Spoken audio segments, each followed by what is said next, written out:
الحمدللہ رب العالمین والصلاة والسلام علی سید الانبیاء والمرسلین والعاقبۃ للمتقین اما بعد فاعوذ باللہ من الشیطان الرجیم بسم اللہ الرحمن الرحیم قل ان صلاتی و نسکی و محیای و مماتی للہ رب العالمین۔ صدق اللہ العظیم۔ حضرات محترم، عید الاضحیٰ کی آمد ہے۔ ذی الحج اپنی پوری آب و تاب کے ساتھ رواں دواں ہے۔ اس کڑے وقت میں جن لوگوں کو بھی حج بیت اللہ کی سعادت نصیب ہو رہی ہے، ہم دعا کرتے ہیں کہ اللہ رب العزت ان کی اس کوشش کو اپنی بارگاہ میں قبول فرمائے اور اس کے صدقے امت مسلمہ جن پریشانیوں کا شکار ہے، میرا رب ہمیں نجات عطا فرمائے۔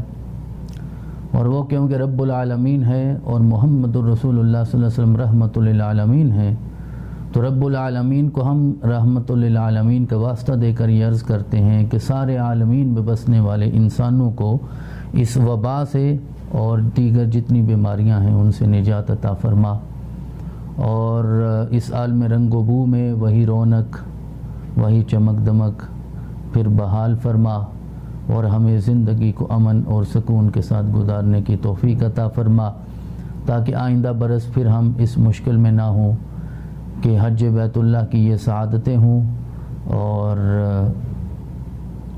تیرے کلمہ گو اتنی دور بیٹھ کے صرف تخیل میں وہاں حاضری دے رہے ہوں، بلکہ صحیح معنوں میں اپنی بارگاہ میں حاضر ہونے کی توفیق عطا فرما۔ میں مبارکباد پیش کرتا ہوں اپنے تمام سننے والوں کو عید قربان کی، عید الاضحیٰ کی، بڑی عید کی، بقرہ عید کی۔ وقت بہت تیز رفتاری سے گزر رہا ہے۔ ابھی ایسے ہی لگتا ہے کہ عید الفطر کو گزرے چند دن ہوئے ہیں، لیکن 2 ماہ سے زائد وقت گزر چکا ہے، اور 10 ذی الحج کو انشاءاللہ 1 اگست کو بروز ہفتہ ہم عید الاضحیٰ کی تیاری میں ہیں۔ آج ہم یہ سمجھنے کی کوشش کریں گے کہ عید کیا ہوتی ہے اور قربانی والی عید اور قربان سے مراد کیا ہے۔ قرآن پاک اس حوالے سے ہماری کیا رہنمائی کرتا ہے اور رسول خدا صلی اللہ علیہ وسلم کے فرامین سے کیا رہنمائی ملتی ہے۔ دیکھیے، بنیادی بات پہلے جو سمجھنے والی ہے وہ یہ ہے کہ اللہ رب العزت نے قربانی کے لیے 3 الفاظ قرآن پاک میں استعمال فرمائے ہیں۔ 3 ایسے الفاظ ہیں جن کے ساتھ ہماری اس عبادت کو میرے رب نے عبارت فرمایا ہے۔ سب سے پہلے تو لفظ قربانی خود ہے، یہ عربی زبان کا لفظ ہے قربان، یہ اردو کا نہیں ہے۔ اور امام راغب مفردات میں اس حوالے سے ارشاد فرماتے ہیں کہ قربانی سے مراد یہ ہے کہ القربان ما یتقرب بہ الی اللہ، کہ جس چیز کے ساتھ اللہ کا قرب حاصل کیا جائے، انسان اپنے رب کے قریب ہو جائے، اسے قربانی کہا جاتا ہے۔ بڑا وسیع مفہوم ہے، اور یہی آج سمجھنے کی بہت زیادہ ضرورت ہے کہ القربان ما یتقرب بہ الی اللہ۔ بہت سارے سوالات لوگ کرتے ہیں، قربانی کا فلسفہ کیا ہے، قربانی کی روح کیا ہے، اس کی ضرورت کیا ہے، اس کی اہمیت کیا ہے۔ تو آغاز ہی اس چیز سے ہوتا ہے کہ القربان ما یتقرب بہ الی اللہ، کہ جس چیز کے ساتھ انسان اپنے رب کے قریب ہو جائے وہ قربانی ہے، اور جس کے ساتھ انسان اپنے رب کا قرب نہ پا سکے وہ قربانی نہیں ہے۔ چاہے آپ لاکھوں کی قربانی کیجئے، لیکن اس سے اگر اللہ کا قرب حاصل نہیں ہوتا تو وہ قربانی اپنے فلسفے اور روح کے ساتھ اللہ کی بارگاہ میں مقبول نہیں ہے۔ اور چاہے آپ کوئی اپنی استطاعت کے مطابق بہت کم پیسوں میں ہی قربانی کیوں نہ کریں، لیکن اس میں اخلاص ہے، للہیت ہے، تو اللہ اسے اپنی بارگاہ میں قبول کرے گا، اور بروز محشر وہ آپ کے لیے صحیح معنوں میں قربانی کا صدقہ بھی جاری فرمائے گا۔ ایک اور بات ابتدا میں عرض کر دینا چاہتا ہوں کہ ہم قربانی کو مالی عبادت تصور کرتے ہیں کہ یہ مال کی قربانی ہے، 10,000 کا، 20,000 کا، 30,000 کا بکرا لے کے آتے ہیں، یا 1 لاکھ سے زائد کا بڑا جانور لے کے آتے ہیں، یا آج تو ماشاءاللہ لوگ کئی لاکھوں کے صرف بکرے لے کے آتے ہیں جو انفرادی قربانی ہوتی ہے۔ تو ہم اسے مال کی قربانی سمجھتے ہیں کہ میں نے 1,00,000 روپیہ قربان کر دیا، 50,000 روپیہ قربان کر دیا، 20,000 روپیہ قربان کر دیا۔ لیکن حقیقت یہ ہے کہ یہ مال کی قربانی نہیں ہے، یہ انسان کی جان کی قربانی ہے۔ اور پھر آپ کی جان کی قربانی کے فدیے کے طور پہ میرا رب اس جانور کو اپنی بارگاہ میں قبول کرتا ہے۔ بنیادی طور پہ وہ جانور جو ہے وہ قربان کرنے کے لیے نہیں ہے، ہر جاندار کا جینے کا حق بنتا ہے۔ اور اگر حضرت ابراہیم علیہ السلام اور حضرت اسماعیل کے اس عظیم واقعے کی طرف ہم توجہ کریں تو یہ بات اللہ رب العزت نے واضح فرما دی ہے کہ یا بنی انی ارا فی المنام انی اذبحک فانظر ماذا تری قال یا ابت افعل ما تؤمر ستجدنی ان شاء اللہ من الصابرین فلما اسلم وتلہ للجبین ونادیناہ ان یا ابراہیم قد صدقت الرؤیا انا کذالک نجزی المحسنین وفدیناہ بذبح عظیم۔ ارشاد فرمایا کہ بنیادی طور پہ ابراہیم کو اسماعیل قربان کرنے کا حکم دیا گیا تھا۔ جتنی بار آپ اس واقعے کو پڑھ لیجئے، حضرت امام طبری سے لے کر آج تک کہ کسی مفسر کی لکھی ہوئی کوئی تفسیر پڑھ لیجئے، کہاں یہ نظر نہیں آتا کہ اللہ رب العزت نے حضرت ابراہیم کو یہ دکھایا ہو یا تو اسماعیل کو قربان کر دو یا دمبا قربان کر دو، کہیں بھی نہیں۔ بار بار دکھایا تو یہی دکھایا کہ اسماعیل کو قربان کرو۔ تو مطلب یہ ہوا کہ بنیادی طور پہ جو قربانی کا حکم آیا وہ بیٹا ذبح کرنا ہے، اپنی جان قربان کرنی ہے۔ وہ تو کرنے والا کر گزرا نا۔ حضرت ابراہیم علیہ السلام چھری تیز کر کے آگے تشریف لے آئے اور حضرت اسماعیل کو لٹا دیا گیا، اور حضرت اسماعیل نے کہا کہ میرا چہرہ نیچے کر لیجئے، کہیں میرا چہرہ دیکھ کر شفقت پدری کی وجہ سے آپ کا ہاتھ رک نہ جائے اور اللہ کی حکم عدولی نہ ہو جائے، کر گزرے۔ اور پھر میرے رب نے ارشاد فرمایا اپنی آنکھیں کھولو، قد صدقت الرؤیا، تو نے اپنی خواب کو سچ کر دکھایا، وفدیناہ بذبح عظیم۔ اب دیکھو ہم نے اسماعیل کی جان کو بھی بچا لیا اور اس کے بدلے میں، اس کے فدیہ میں یہ دمبا ذبح کر کے تیری بارگاہ میں پیش کر دیا۔ تو بنیادی فلسفہ جو ہے وہ اپنی جان قربان کرنے کا ہے، مال قربان کرنے کا نہیں ہے، جانور قربان کرنے کا نہیں ہے۔ اور یہ علامتی اظہار ہے اللہ کی بارگاہ میں اپنی اطاعت کا کہ میرے مولا تو ہی مجھے پیدا کرنے والا ہے، جان دی ہوئی اسی کی تھی، حق تو یہ ہے کہ حق ادا نہ ہوا، تو یہ تیری ہوئی جان ہے، تیری عطا کردہ یہ سانسیں ہیں، یہ روح تو اس جسم میں پھونکنے والا ہے، اور جب تیرا حکم ہوگا تو ہم اسی طرح تیری بارگاہ میں اپنے آپ کو پیش کرنے کو تیار ہو جائیں گے جس طرح ہمارے ہاتھوں میں جانور ذبح ہو جاتا ہے۔ اگر اس روح اور فلسفے کو سمجھا جائے تو پھر قربانی اللہ اپنی بارگاہ میں قبول کرتا ہے، وگرنہ کوئی ضرورت نہیں ہے۔ صرف خون بہانا، لن ینال اللہ لحومھا ولا دماؤھا ولکن ینالہ التقوی منکم، بھئی اللہ کو تو خون نہیں پہنچتا، اللہ کو تو تمہارا گوشت نہیں چاہیے، اسے تو تقوی چاہیے۔ تو تقوی دل کی کیفیت کا نام ہے، تو دل کی کیفیت یوں ہو جانی چاہیے کہ اللہ کا حکم آ جائے تو جس طرح یہ جانور ہمارے ہاتھوں سے ذبح ہو رہا ہے ہم بھی اپنی گردن کٹوانے سے دریغ نہیں کریں گے۔ دیکھیے نا، اللہ کو تقوی چاہیے، نماز میں بھی اللہ کو تقوی چاہیے، روزے میں بھی اللہ کو تقوی چاہیے، زکوٰۃ میں بھی اللہ کو تقوی چاہیے، حج اور عمرہ میں بھی اللہ کو تقوی چاہیے، قربانی میں بھی، ہر عمل میں اللہ کو تقوی چاہیے۔ اور اگر دل کا تقوی نہیں ہے تو نماز اپنے جسم کے ساتھ تو موجود ہے، اس کی روح موجود نہیں ہے، تو پھر وہ نماز ایسی ہوگی کہ نماز پڑھنے کے باوجود نہ انسان بے حیائی سے رکے گا نہ منکرات سے رکے گا، کیونکہ نماز کی روح باقی نہیں ہے۔ روزے میں دیکھیے، اگر تقوی کی کیفیت پیدا نہیں ہوگی تو پھر دن اور رات انسان جیسے گزارے گا تو مہینے بعد بھوک اور پیاس کے علاوہ انسان کے مقدر میں اور کچھ نہیں ہوگا۔ تو یہ علامتی اظہار ہوتا ہے، نماز میں بھی اطاعت کا اظہار ہے، روزے میں بھی ہے، زکوٰۃ میں بھی ہے، حج عمرہ میں بھی ہے، اور اسی طرح قربانی میں بھی ہے۔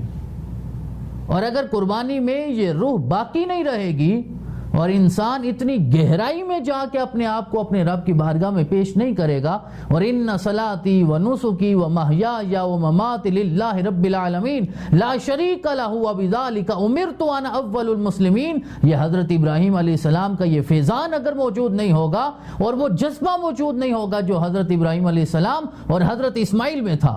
ذرا توجہ کیجئے کہ حضرت ابراہیم کو حکم آیا کہ اسماعیل کو قربان کرو. بڑا ہی مشکل ہے اپنے ہاتھ سے اپنے بیٹے کو ذبح کرنا، آسان کام نہیں ہے. یہ ابراہیم خلیل اللہ ہی کر گزرے ہیں، کوئی اور نہیں کر گزرا. یہ بڑا ہی مشکل ہے. لیکن تصور کریں 13-14 سال کا بچہ بھی تو ہے نا، اس نے انکار نہیں کیا. اس نے اپنے باپ کو یہ دعویٰ نہیں کیا کہ آپ نے تو بڑی دعاؤں کے بعد، آرزوؤں کے بعد مجھے اللہ سے مانگا تھا، اب میں چلنے کے قابل ہوا، اپنے ہاتھ سے ذبح کر کے اللہ کی بارگاہ میں پیش کر رہے. تو ابراہیم کی قربانی بہت بڑی ہے، لیکن کہیں نہ کہیں حضرت اسماعیل علیہ السلام کا صبر حضرت ابراہیم علیہ السلام کے جذبے سے بھی زیادہ نظر آتا ہے. تو یہ صبر اور جذبہ جب دونوں ملتے ہیں تو پھر قربانی بنتی ہے. اب یہ اللہ کا کرم ہوا، رحمت للعالمین کے صدقے کرم ہوا. جناب اسماعیل سے پھر میرے اور آپ کے آقا جناب محمد رسول اللہ صلی اللہ علیہ وسلم کا نور منتقل ہونا تھا. اس لیے میرے رب نے ان کے بدلے میں فدیہ کے طور پہ وہ دمبا عطا فرما دیا. اور وہ روایت بھی آپ نے سنی ہوگی کہ حضرت عبد المطلب نے کہا 10 بیٹے ہوئے تو ایک اللہ کی بارگاہ میں پیش کروں گا. جب بار بار وہ فال نکالی گئی، قرعہ ڈالا گیا تو حضرت عبداللہ کا نام نکلا. بالآخر اس کے بدلے میں بھی فدیہ آپ نے 100 سرخ اونٹوں کا دیا، کیونکہ وہ نور میرے رسول کا منتقل ہونا تھا. اب اسی نور کی برکت سے آج میرے رب نے ہماری جان کے فدیے کے طور پہ اس جانور کو حلال کر دیا ہے. وگرنہ آج ہر باپ کو اپنے ہاتھوں سے اپنا بیٹا ذبح کرنا ہوتا تو پھر اندازہ ہوتا کہ قربانی کیا ہے. ہم جانور قربان کرتے ہیں اسی لیے تو احساس نہیں ہوتا. اسی لیے انسان قربانی کے اس فلسفے کو اپنی عقل پہ سوچنے کی کوشش کرتا ہے. خون بہانے سے کیا ہوگا، گوشت لٹانے سے کیا ہوگا، اور پھر وہ جو غلاظت پھیلے گی، تعفن پھیلے گا، بیماریاں پھیلیں گی، تو زیادہ بہتر نہیں ہے 20,000 کسی غریب کے ہاتھ میں رکھ دیا جائے، 40,000 کسی کمزور فقیر مسکین کو دے دیا جائے. آج ہماری دانش یہ سوال کرتی ہے، اور سوال کرنے والا کروڑوں کے گھر میں رہ رہا ہوتا ہے، لاکھوں کی گاڑی میں سفر کر رہا ہوتا ہے، کئی ہزاروں کا موبائل فون استعمال کر رہا ہوتا، اور پورا سال یہ تصور ذہن میں نہیں آتا کہ میں اس میں سے کوئی نفلی صدقہ ہی اللہ کی بارگاہ میں پیش کر دوں، کسی غریب مسکین، کسی بیوہ، کسی یتیم کا ہاتھ بٹا دوں. لیکن جب قربانی، واجب قربانی کا وقت آتا ہے تو شیطان ایسا وسوسہ ڈالتا ہے کہ پھر یہ سوال ابھرنا شروع ہو جاتے ہیں کہ اس سے بہتر نہیں ہے کہ اس طرح خون نہ بہایا جائے اور گوشت نہ لٹایا جائے اور ہم کسی غریب کو براہ راست جو 20,000 30,000 دے دیں. تو یہ شیطان کا وسوسہ ہے. وہ اس علامت سے، اللہ کی بارگاہ میں اس اطاعت کے اظہار سے، اس شعار سے آپ کو دور کرنا چاہتا ہے. اور اس کا اللہ سے یہ دعویٰ ہے کہ لَأَقْعُدَنَّ لَهُمْ صِرَاطَكَ الْمُسْتَقِيمَ ثُمَّ لَآتِيَنَّهُم مِّن بَيْنِ أَيْدِيهِمْ وَمِنْ خَلْفِهِمْ وَعَنْ أَيْمَانِهِمْ وَعَنْ شَمَائِلِهِمْ، کہ میں ان کو گمراہ کروں گا اور میں صراط مستقیم میں بیٹھوں گا، دائیں سے بائیں سے آگے سے پیچھے سے. یعنی کبھی وہ نماز سے روک کر گمراہ کرتا ہے، کبھی نماز میں لا کر وسوسے ڈال کے گمراہ کرتا ہے، کبھی روزے سے روک کے گمراہ کرتا ہے، کبھی روزے میں صرف بھوک اور پیاس تک ہمیں روکتا ہے اور تقوی سے دور کر کے گمراہ کرتا ہے، کبھی قربانی کی اس کیفیت سے. تو جو اللہ کی بارگاہ میں اطاعت کا اظہار ہے، یار صرف اتنا ہی سمجھو کہ آج مجھے ذبح کیا جانا تھا، لیکن اللہ رب العزت نے اپنے نبی کے نور اور رحمت کے صدقے میرے فدیے کے طور پہ یہ جانور عطا فرما دیا، لہذا میری جان بخشی ہو گئی اور اس جانور کو ذبح کیا جا رہا. اگر یہ احساس پیدا ہو جائے اللہ کے قرب کا تو امام راغب کہتے ہیں کہ اسے ہم قربانی کہیں گے. القربان ما یتقرب بہ الی اللہ. اور اگر تمہارے اس عمل سے اللہ کا قرب نہیں ہے تو وہ قربانی نہیں بنی. تو 3 الفاظ قرآن پاک میں قربانی کے لیے استعمال ہوئے. پہلے یہ خود لفظ قربان یہ استعمال ہوا. ارشاد فرمایا وَاتْلُ عَلَيْهِمْ نَبَأَ بَنِي آدَمَ بِالْحَقِّ اِذْ قَرَّبَا قُرْبَانًا فَتُقُبِّلَ مِنْ أَحَدِهِمَا وَلَمْ يُتَقَبَّلْ مِنَ الْآخَرِ، کہ حضرت آدم کے وہ دونوں بیٹے حضرت حابیل اور قابیل، ان کی قربانیوں کا ذکر یہاں ملتا ہے. اِذْ قَرَّبَا قُرْبَانًا، کہ ان دونوں نے قربانی دی. ایک کی قربانی کو اللہ نے قبول کر لیا اور دوسری کی قربانی کو قبول نہیں کیا. تو یہاں یہ اصول بھی دے دیا کہ ہر قربانی کرنے والے کی قربانی اللہ قبول نہیں کرتا. یعنی صرف قربانی کر دینے سے ہم سمجھے قبول ہو گیا تو نہیں، یہ قرآن کا اصول نہیں ہے. کہ قربانی کرنی ہے، پھر یہ اللہ کا فیصلہ کس کی قبول کرے گا اور کس کی نہیں کرے گا. یہ دونوں نبی کے بیٹے ہیں، دونوں حضرت آدم کے بیٹے ہیں. اگر یہ قربانی صرف کرنے سے قبول ہو جاتی دونوں کی قبول ہوتی.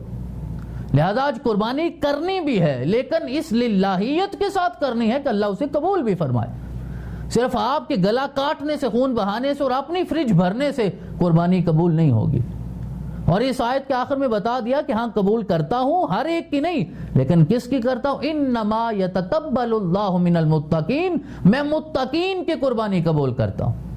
اور متقین تو وہی ہے جس کے دل میں تقوی کی کیفیت ہوگی. تو ایک یہ لفظ قربان استعمال ہوا. دوسرا لفظ قربانی کے لیے جو قرآن پاک میں استعمال ہو وہ ہے منسک، میم نون سین اور کاف.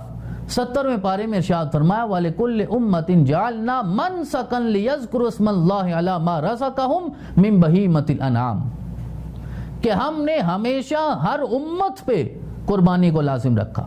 تو یہاں منسک بھی قربانی کے معنی میں ہے. اور قربانی کو کیوں لازم رکھا؟ قربانی کا مقصد کیا ہے؟ اب اس آیت کریمہ سے سمجھیے، قربانی کا مقصد سمجھیے. اس آیت مبارکہ ہم قربانی کرتے تو آئے ہیں لیکن قربانی کے مقصد کو کبھی نہیں سمجھا. نماز بھی ایک مقصد رکھتی ہے، روزے کا بھی ایک مقصد ہے، زکوٰۃ کا مقصد ہے، حج عمرہ لاکھوں روپے خرچ کر کے اور ہزاروں میل کا سفر کر کے جانے کا کوئی مقصد ہے. چلیں یہ اور لمبی بات ہو جائے گی کہ انسان کی تخلیق کا بھی کوئی مقصد ہے. اب ہم کبھی سوچتے ہی نہیں. جو اپنی مقصد تخلیق پہ نہیں سوچتا وہ اپنے عمل پہ کیا خاک سوچے گا. تو ہر چیز کا مقصد ہے. ارشاد فرمایا قربانی کا مقصد کیا ہے؟ لِيَذْكُرُوا اسْمَ اللَّهِ عَلَى مَا رَزَقَهُم مِّن بَهِيمَةِ الْأَنْعَامِ، اللہ نے یہ جو رزق حلال تمہیں عطا فرمایا ہے نا، یہ چھپائے جو مویشی تمہارے لیے اللہ نے حلال کر رکھے ہیں، جب ان کی گردن پہ چھری چلاؤ تو اس پہ اللہ کا نام لے کر اس کی بارگاہ میں زبان سے بھی شکر ادا کرو، دل سے بھی شکر ادا کرو کہ تو نے میری جان بخشی ہے اور فدیے کے طور پہ یہ نعمت مجھے عطا فرمائی ہے. ہم تو خود خیر جب جانور ذبح ہوتا ہے تو اس کے قریب بھی نہیں جاتے، خون کے چینٹے پڑیں گے. ہم تو بڑے مطہر ہو گئے، ہم تو بڑے پاک ہو گئے، ہماری طہارت اور پاکیزگی بہت زیادہ ہو گئی. سرور کائنات صلی اللہ علیہ وسلم تو خود ذبح فرما لیا کرتے تھے، آپ تو خود ذبح کرتے تھے. سنت تو یہی ہے. تو ایک مقصد جو ہمارے سامنے یہ آیا. دوسری بات یہ ذہن نشین کرنے والی ہے کہ اللہ نے جب یہ خون بہانا ہمارے لیے حلال کیا ہے، اللہ نے حلال کیا، پیدا کرنے والے نے حلال کیا، تو جب ہم حلال خون سے اجتناب کرتے ہیں تو پھر حرام خون کی ندیاں بہنا شروع ہو جاتی. زمین کو بھی اپنی غذا چاہیے نا.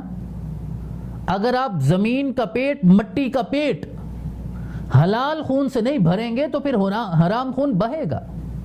آج دیکھیے دنیا کے چپے چپے میں ظاہر الفساد فی البر والبحر بما کسبت ایدی الناس. اللہ کہتا ہے زمین و آسمان میں ہر طرف، ذرا دیکھیے ہر طرف زمین کے چپے چپے میں، خشکی میں، تری میں فساد بپا ہو گیا اور اس کی کوئی وجہ نہیں ہے سوائے اس کے بما کسبت ایدی الناس، یہ آپ کے ہاتھوں کا کیا دھرا. تو اللہ رب العزت نے جس چیز کو حلال رکھا ہے کسی حکمت سے رکھا ہے، کسی مقصد سے رکھا ہے. قرآن سے جڑ جائیں تو سمجھ آ جائے گی، قرآن سے دور رہیں گے تو سمجھ نہیں آئے گی. قربانی کے لیے قرآن پاک میں استعمال وہ ہے نحر، نون ہا اور را. یہ قرآن پاک کی سب سے الفاظ کے اعتبار سے چھوٹی صورت میں یہ لفظ آیا ہے. اِنَّا أَعْطَيْنَاكَ الْكَوْثَرَ فَصَلِّ لِرَبِّكَ وَانْحَرْ. تو یہ تین الفاظ قرآن پاک میں قربانی کے لیے استعمال ہوئے. لفظ قربان خود ہے، پھر منسک ہے اور پھر نحر ہے. اور ان سب کے مقاصد کو اللہ نے قرآن پاک میں واضح کر دیا ہے. اور پھر جو قربانی کا جانور ہے اللہ رب العزت نے اسے اپنے شاعر قرار دیا ہے، اپنی نشانی کہا ہے. دراصل میں فلسفہ قربانی اور روح قربانی اور قربانی کے جانور کی اہمیت کیا ہے اس حوالے سے عرض کرنا چاہتا ہوں. جب تک ہم یہ نہیں سمجھیں گے تو پھر ہم قربانی کرتے رہیں، شاید اللہ کی بارگاہ میں قبول ہو نہ ہو وہی جانتا ہے۔ ارشاد فرمایا ذالک ومن یعظم حرمات اللہ فہو خیر لہ عند ربہ، کہ جو قربانی کا جانور ہے اللہ رب العزت نے اسے اپنی حرمت قرار دیا ہے۔ حرمت کا ایک معنی عزت بھی ہوتا ہے، یعنی اللہ کی عزت ہے وہ، جس کے بارے میں ہم کہتے ہیں اس عمل کی کوئی ضرورت ہی نہیں ہے، اس عمل کے بغیر ہی تو ہم کسی غریب مسکین کی مدد کر دیں گے۔ اللہ نے اسے اپنی حرمت قرار دیا اور ارشاد فرمایا فہوا خیر لہ عند ربہ، تو یہ اللہ کے نزدیک آپ کے لیے سب سے بہتر عمل ہے۔ رسول اللہ صلی اللہ علیہ وسلم نے ارشاد فرمایا ما عمل ابن آدم یوم النحر عملا احب الی اللہ من حراقۃ الدم، کہ یوم النحر کو، قربانی کے دن یعنی 10 ذی الحج کو، ابن آدم کا کوئی عمل اللہ کے نزدیک اتنا محبوب نہیں ہے جتنا خون بہانا ہے، حلال خون، وہ اس جانور کا خون جو تیری جان کے فدیے کی صورت میں اللہ نے عطا فرمایا۔ کیوں؟ یہ سب سے محبوب عمل ہے۔ اتنا کم نہیں تھا کہ میری جان کے بدلے میں اللہ نے عطا فرما دیا، یہ کم نہیں تھا، لیکن پھر بھی حضرت انسان کی فطرت میں جو طمع ہے اس کی طرف اشارہ کرتے ہوئے میرے رسول نے ارشاد فرمایا انہ لیاتی یوم القیامہ بقرونہا واضلافہا واشعارہا، کہ جانور وہ جو تو ذبح کرے گا وہ قیامت والے دن اللہ کی بارگاہ میں آئے گا، پورے جسم کے ساتھ آئے گا، اپنی کھال کے ساتھ، اپنے بالوں کے ساتھ، اپنے سینگوں کے ساتھ، اور پھر تجھے اس پہ سوار کر کے وہ اللہ کی بارگاہ میں لے جائے گا۔ تو اسی لیے کہا جاتا ہے، فقہاء کرام کہتے ہیں کہ ایسا جانور ذبح کرنا چاہیے جس میں کوئی عیب نہ ہو، جو صحت مند ہو، تاکہ وہ قیامت والے دن تیرا بوجھ تو اٹھا سکے۔ یہ اللہ کی رحمت بے پایاں کا فیضان ہے، وگرنہ اتنا ہی کافی تھا، میری جان بخشی گئی اور اس کے بدلے میں حضرت عبد المطلب نے تو 100 سرخ اونٹ قربان کیے تھے، آج تو 20,000 کا بکرا ذبح کرنے سے بات بن جاتی ہے۔ اگر کوئی یہاں میری کن پٹی پہ یہاں گن رکھ کے ایک لمحے میں میری جان لینا چاہتا ہو اور اس کے بدلے میں کہے کہ 10,000 کا 20,000 کا 30,000 کا بکرا قربان کر دو، جان بخش دوں گا، تو میں کہوں گا 1,00,000 کا کیوں نہ ہو، میں قربان کرنے کو تیار ہوں، میری جان بخش دو۔ استغفر اللہ، نعوذ باللہ ثم نعوذ باللہ، میرا رب بھی یہاں گن رکھ کے ہم سے قربانی کا تقاضا کرے؟ وہ حضرت انسان ہی کیا ہے جو اللہ کا قرب حاصل کرنے کے لیے اپنا سب کچھ قربان نہ کر سکے۔ حضرت ابراہیم کی قربانی سمجھیے، قربانی کا آغاز تنہا اپنی ذات سے ہوا جب نار نمرود میں پھینکا گیا۔ ابراہیم کو نہیں پتا تھا نار میں جانے کے بعد کیا ہوگا، وہ تو اللہ کی قدرت ہے، کہا یا نارو کونی بردم و سلاما علی ابراہیم۔ ابراہیم نے تو اپنا آپ اللہ کی بارگاہ میں آگ کے سپرد کر دیا تھا، پھر آگ سے اللہ نے بچایا، پھر اسماعیل عطا فرمایا، پھر کہا اب اسماعیل اور ہاجرہ کو لے کر بے آب و گیا صحرا بواد غیر ذی زرع میں چھوڑا، پھر وہاں چھوڑا خاندان کی قربانی، کہا اب تم پلٹ جاؤ، پھر واپس چلے گئے۔ یار آج بھی ایمان تو رکھو نا حضرت ابراہیم والا، کہ حضرت ابراہیم نے چھوڑا حضرت ہاجرہ کو، حضرت اسماعیل کو، واپس پلٹے، چند دنوں کا بچہ ہے، اکیلی ماں ہے، پاس کوئی ہے نہیں، میرے رب نے اپنی قدرت سے اب صبح قیامت تک وہ بھی اسی اسماعیل کے قدموں سے آب زمزم کو جاری فرما دیا۔ تو وہ قربانی کا سلسلہ تھا۔ پھر جب اسماعیل چلنے کے قابل ہو گیا تو کہا اب خود اپنے ہاتھ سے چھری چلاؤ۔ یہ سارا تسلسل تو ذرا دیکھیے نا، یہ صرف 10 ذی الحج کو اچھے کپڑے پہننا یہ بھی سنت ہے، خوشبو لگانا بھی سنت ہے، غسل کرنا بھی سنت ہے، نماز عید میں حاضر ہونا بھی یہ بھی لازم ہے، جانور کو ذبح بھی کرنا ہے، لیکن ہماری انا وہی رہتی ہے، ہمارا تعصب وہاں رہتا ہے، ہمارا کبر، بڑا پن، ایک دوسرے سے اپنے آپ کو بہتر سمجھنے کا جو تصور ہے وہ وہیں موجود رہتا۔ تو کہا ان ساری چیزوں کو قربان کرنا ہوگا اللہ کی بارگاہ میں۔ تو قربانی کا جانور جسے آپ خرید کے اپنے گھر میں لاتے ہیں اس کی اہمیت قرآن سے پوچھئے۔ قرآن تو گھر گھر میں ہے، لیکن قرآن ندا دیتا ہے، کوئی مجھ سے پوچھے تو میں بتاؤں۔ ارشاد فرمایا کہ یہ قربانی کا جانور اللہ کی حرمت ہے، اللہ کی عزت ہے، لہذا کسی انسان میں یہ جرت نہیں ہونی چاہیے اللہ کی حرمت کو پامال کرے، اللہ کی عزت کو پامال کرے۔ جو اللہ کی حرمت اور عزت کو پامال کرتا ہے پھر میرا رب اس کے مقدر میں بھی عزت نہیں رہنے دیتا۔ آج عزت چاہتے ہو تو اللہ کی عزت، اللہ کی حرمت کو اپنے سے مقدس جاننا ہوگا۔ آگے ایک اور آیت میں ارشاد فرمایا ذالک ومن یعظم شعائر اللہ فإنها من تقوی القلوب۔ ارشاد فرمایا یہ جو قربانی کا جانور ہے، ایک جگہ اللہ کی حرمت، اس کی عزت ہے، دوسری جگہ ارشاد فرمایا یہ نشانی ہے، یہ شعائر اللہ ہے۔ یہ تو ہم نے سنا ہوگا ان صفا والمروۃ من شعائر اللہ، کہ صفا اور مروہ اللہ کی نشانی ہے۔ یہ تو کبھی سنا ہی نہیں کہ قربانی کا جانور بھی شعائر اللہ ہوتا، اللہ کی نشانی ہوتی۔ ذرا دیکھیے، بس نسبت ہونی چاہیے اللہ کی ذات کے ساتھ۔ اس جانور کو آپ نے خریدا، آپ گھر لے آئے، اللہ رب العزت نے اسے شاعر اللہ بنا دیا۔ اب اس کی تعظیم کرنا، اس کا خیال رکھنا، اس کی دیکھ بھال کرنا، اسے اذیت سے محفوظ رکھنا، یہ انسان کی ذمہ داری ہے۔ اور ارشاد فرمائے شاعر اللہ کی تعظیم وہی کرے گا جس کے دل میں تقویٰ ہوگا، اور اگر دل تقویٰ سے خالی ہے تو پھر شاعر اللہ کی تعظیم نہیں ہوگی۔ تو آج اگر ہم تعظیم نہیں کر پاتے تو ہمیں سوچنا ہوگا کہیں ہمارے دل کی وہ کیفیت تو نہیں ہے جس سے قرآن نے ہمیں ڈرایا ہے۔ آگے ایک اور آیت میں ارشاد فرمایا وَالْبُدْنَ جَعَلْنَاهَا لَكُمْ مِنْ شَعَائِرِ اللَّهِ لَكُمْ فِيهَا خَيْرٌ۔ بدن یہ قربانی کے جانور کو کہتے ہیں، یہ فربا جانور ہوتا ہے نا، موٹا جانور، تازہ، اسے کہا جاتا ہے بدن۔ اللہ رب العزت نے اس آیت میں واضح طور پہ قربانی کے جانور کو بھی اپنی نشانی قرار دیا۔ تو اس لیے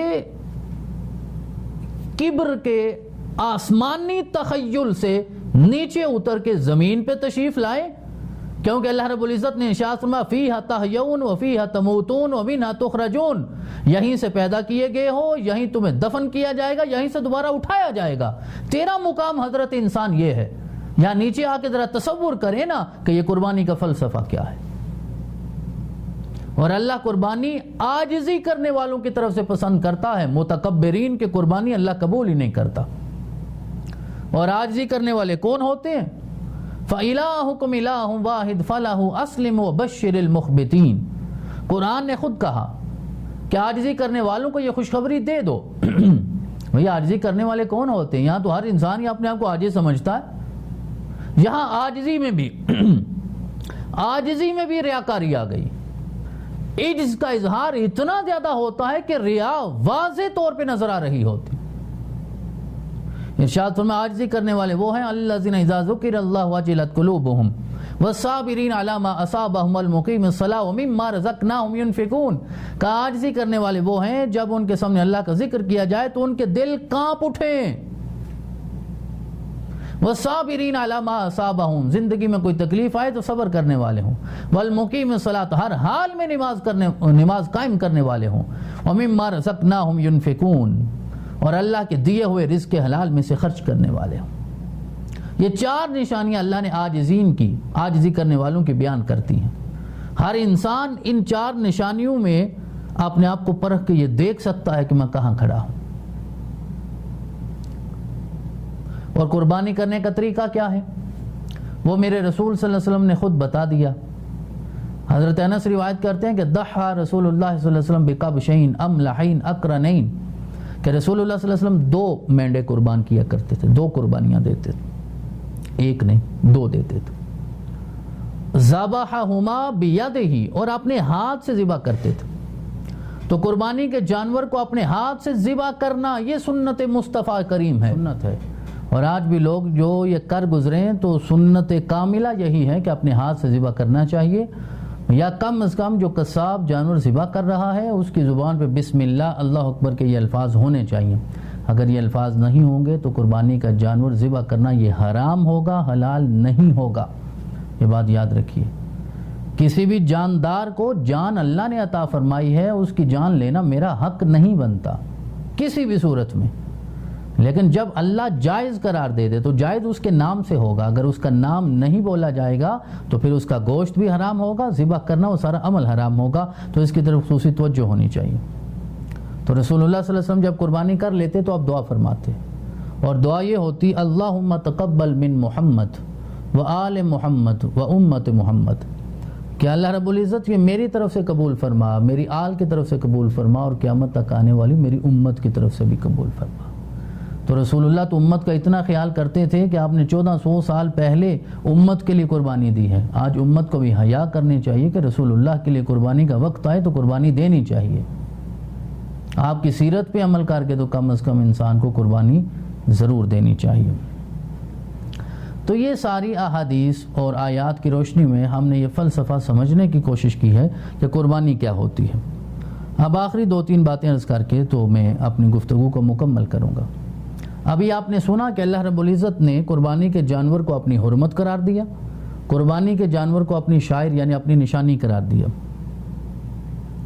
اپنی نشانی کہا ہے قربانی کے جانور کو۔ ذرا توجہ کریں کہ اللہ رب العزت نے قربانی کے جانور کو بھی اپنی نشانی کہا۔ یہاں حضرت ضیاء الامت تفسیر ضیاء القرآن میں 2 جملے لکھتے ہیں، بہت ایمان افروز ہیں، اور یقیناً اس بحث کی تکمیل ان کے بغیر ممکن نہیں ہو سکتی۔ آپ نے ارشاد فرمایا، جب یہ ساری چیزیں شاعر اللہ ہیں، یہ ساری چیزیں اللہ کی نشانیاں ہیں، صفا مروہ اللہ کی نشانی ہے، حجر اسود اللہ کی نشانی ہے، مقام ابراہیم اللہ کی نشانی ہے، اور پھر یہ قربانی کا جانور جو آج کے زمانے میں بھی جب آپ خرید کے گھر لاتے ہیں تو وہ اللہ کی نشانی بنتا ہے۔ تو آپ نے ارشاد فرمایا کہ قرآن کریم میں صفا مروہ کی پہاڑیوں کو، قربانی کے جانوروں کو اللہ تعالیٰ نے اپنا نشان کہا ہے اور ان کی تعظیم و تکریم کا حکم دیا ہے۔ تو جب یہ ساری چیزیں شاعر اللہ ہیں تو مدینہ طیبہ اور اس کے گلی کوچے جہاں محمد رسول اللہ تشریف فرما ہے وہ اللہ کی نشانی کیوں نہیں ہوگی؟ اولیاء کرام اور ان کے آثار اور ان کے مزارات جن پہ ہر وقت اللہ کی تجلیات اور انوار برستے ہیں وہ کیوں شاعر اللہ میں شامل نہیں ہوں گے؟ جنت البقیع جہاں حضرت سیدہ خاتون جنت تشریف فرما ہے، حضرت امام حسن مجتبیٰ تشریف فرما ہے، حضرت امام زین العابدین امام سجاد تشریف فرما، امام باقر تشریف فرما ہے، تو وہ کیوں جنت البقیع اللہ کی نشانیوں میں شاعر اللہ میں شامل نہیں ہوگی؟ تو جس چیز کی نسبت اللہ کی طرف ہو جائے وہ اللہ کی نشانی ہو جاتی۔ تو آج میرا خریدا ہوا قربانی کا جانور اگر اللہ کی نشانی ہے تو یقیناً جہاں اللہ کے وہ مقربین موجود ہیں صبح قیامت تک وہ جگہ بھی اللہ کی نشانی ہے۔ اور ساتھ ایک اور غلط فہمی کی طرف آپ نے اشارہ فرمایا کہ بعض لوگ شرک اور تعظیم کو ملا دیتے ہیں، کہیں تعظیم ہو رہی ہوتی ہے اور اس عمل کو شرک قرار دے دیا جاتا ہے۔ تو آپ نے ارشاد فرمایا ذرا غور کریں کہ ان ساری آیات میں سورۃ الحج کی 70ویں پارے کی ان ساری آیات میں پہلے اللہ رب العزت نے شرک کی مذمت کی ہے، بعد میں شاعر اللہ کی تعظیم کا حکم دیا، اور شاعر اللہ کی تعظیم کو اللہ رب العزت نے دل کے تقوی کی علامت قرار دیا۔